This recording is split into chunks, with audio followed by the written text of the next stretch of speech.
Hello, Algebra 2 folks, and welcome to 13.2, Defining General Angles and Using Radian Measures.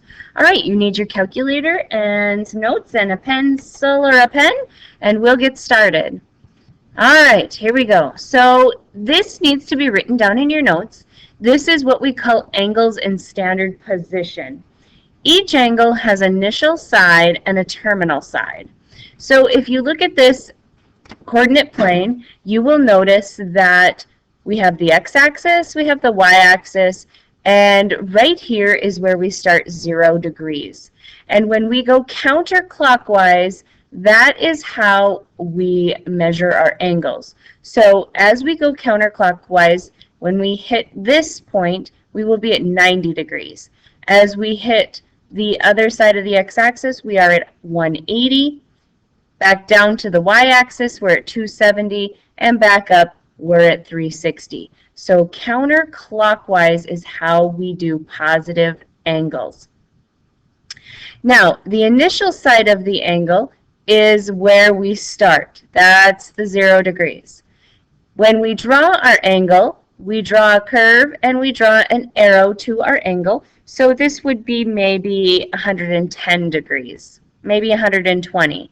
So whatever that angle is, that's what you would put here. If this was a 120 degree angle, and you know we're always just about roughly estimating because we're not going to actually use a protractor to measure it. So that would be roughly 120 degrees. This would be the terminal side of the angle. This would be the initial side of the angle. So angles in standard position have a vertex at the origin and its initial side is on the positive x-axis. Okay, so that's if I were going to draw an angle in standard position. Now we do have positive and negative angles. So yes, there are negative angles. I was talking about the positive angles, but there are negative angles. So the measure of an angle in a positive is positive if the rotation of its terminal side is counterclockwise. So if we go counterclockwise to the terminal side, then we would have a positive angle. If we go clockwise to the terminal side of the angle, then that would be the negative angle. Angles can be formed going around more than once as well, too. So if I wanted a 390 degree angle, I would go all the way around one time and then I'd go roughly 30 more degrees more. Now I could even go twice around and that would be a 720 degree angle. So yes, angles can be formed going around more than once. So let's draw an angle with the given measured and standard position. So I want an angle at 65 degrees. I know that this is my initial side, okay? So this is where 0 degrees is. I am going to draw a 65 degree angle. Now if I go all the way up to the y-axis, that's 90. So I want to go a little bit less than that. And we'll say this is a 65 degree angle. And this would be the initial side. And this would be the terminal side. Okay, now I want to draw an angle that is 230 degrees. Excuse me, I'm sorry. I have a frog in my throat. So 230 degrees. I'm going to go initial side. Here is my initial side. That's 0 degrees. And then I want to go 230 degrees. So if I go to here, I'm at 90. If I go to here, I'm at 180. And I want to go 180. I want to go about 50 more. So I'm going to go to about there. And then this would be my terminal side. And this would be roughly a 230 degree angle. Draw an angle with the given measured in standard position. Okay, so I want to do the same thing here 2 more times, but now I want to do a negative 300 degree angle. So still I have my initial side is my x-axis, that's at 0. Okay, and then I want to go 300 degrees. So, and I want to go negative, so this would be negative 90, negative 180, negative 270, and about 30 more. So this would be a negative 300 degree angle. This would be my terminal side. This would be my initial side. Okay, 740. I want to go clockwise. So I've got my initial angle at 0 degrees. I go 740. So 360. And I want to go 360 more. That'd give me 720. And I want to go 20 more.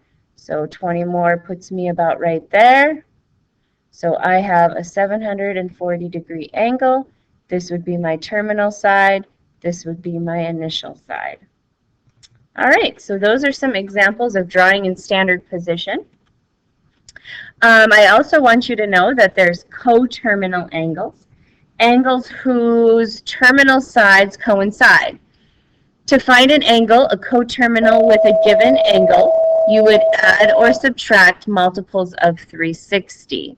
All right, so the whole idea of a terminal angle would be if I started my initial side here, okay, and I drew an angle to a terminal side, say this was my terminal side, okay, that would be a 90 degree angle, say, but I could also have another angle who has the same terminal side.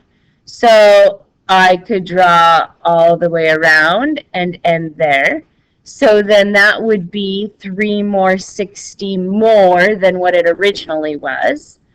Or I could have an angle that is negative that also has the same terminal side. So I could start at the initial and go to the terminal side. And all three of these angles would be coterminal angles because they all end with the same terminal side. Now, to get the one where I went 360 more, I would add 360. To get the one where I was on the other side and counterclockwise, I would subtract 360. All right, so that's the idea of what a coterminal angle is. Now let's try that. I want you to find one positive angle and one negative angle that are coterminal with the given angle. So let's draw a 65 degree angle. Okay, and then I want a positive coterminal angle. So I'm going to go ahead and do red here. So I'm going to start here, I'm going to go all the way around, and I'm going to end up back there. So I went 360 more. So 360 more would give me the positive angle would be 425 degrees. Now if I wanted the negative angle, then I'm going to start at the initial side and I'm going to go backwards until I get back to the terminal side of the angle. And that means I would take 65 and I would subtract 360. And that would give me the negative angle, which is negative 295. Okay, let's try this again. Okay, so I'm going to draw an angle that's 230 degrees. So here is 230 degrees. Okay. I have my terminal side here. I am now going to draw an angle that is coterminal, but the positive. So I'm going to go around and come back to that same spot. So I'm going to add 360. When I add 360, the positive coterminal angle would be 590. And then I'm going to do the negative. So I'm going to start at the initial and go counterclockwise. So I'm going to end up there. So I'm going to take 230 minus 360. And I'm going to get negative 130. Okay, now let's try this one. I'm going to start with an angle of negative 300.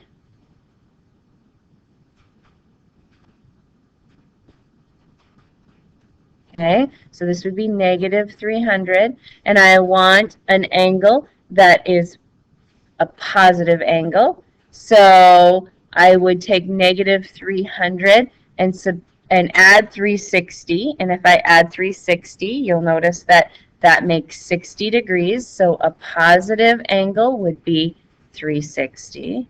Oh, excuse me, 60, not 360, because negative 300 plus 360 would be 60. And then I want a negative coterminal angle. So I am going to take and I want to go more negative. So I want to go all the way around. I want to go all the way around twice or once and then almost twice. So then I'm going to subtract 360 from that and I would get my negative angle would be negative 660. Now there's multiple angles. If I kept on adding 360, I would get another positive coterminal angle. If I kept subtracting 360, I'd get another negative coterminal angle. Okay, so now you have to remember what we did in class today and that we learned what a radian was. So a radian is a measure of an angle that cuts one radius worth of the circle. So when you can cut one radius of the circle, then you have what we call a radian measure. Now, we know from today that there's 360 degrees in a circle, excuse me, and we know that there's 2 pi radians in a circle. So this is the conversion and this is the proportion that I would use to convert between radians and degrees. So anytime I wanted to find the degrees or the radians, this is the proportion that I would use. So we really need to have you write this down in your notes. I also want you to make sure that you have the definition of a radian in your notes. And we will go ahead and do an example of how to use this proportion. Now I want you to convert 120 degrees to radians. So what you're going to do is you're going to use that proportion. So we know that degrees is to 360 because there's 360 degrees in a circle, as radians is to 2 pi because we know there's 2 pi radians in a circle. So I want to convert 120 degrees. So I'm going to say 120 over 360 is equal to how many radians when I know there's 2 pi radians. Okay, we will not accept any decimal answers, so everything has to be in terms of pi. So I'm going to cross multiply. This would give me 240 pi is equal to 360x.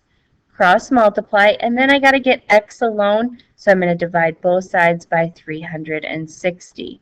And when I do that, I take 240 divided by 360 in my calculator,